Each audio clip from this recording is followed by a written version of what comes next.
पूरी कौम जश्न आज़ादी जोश और जज्बे के साथ मना रही है, मगर हमें ये हरगिज़ नहीं भूलना चाहिए कि अल्लाह ताला ने मुल्क पाकिस्तान कलमे की बरकत से नवाजा है। यही कायदे आज़म का नारा था कि पाकिस्तान का मतलब क्या, ला इलाहा इल्लल्लाह मुहम्मद रसूलुल्लाह, और अल्लाह के निज़ाम के नीचे कायम हुआ है हमारा मुल्क पाकिस्तान। सब लोग अपने इख्तलाफात भुलाकर एक मुल्क, एक कौम और एक दीन की खातिर इस झंडे के तले यकजां हो। यही पैगाम था कायदे आज़म का।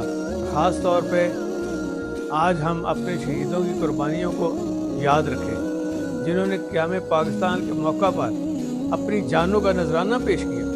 जाएं पूछे हिंदुस्तान के मुसलमानों से कि आज़ादी कितनी बड़ी नेमत है।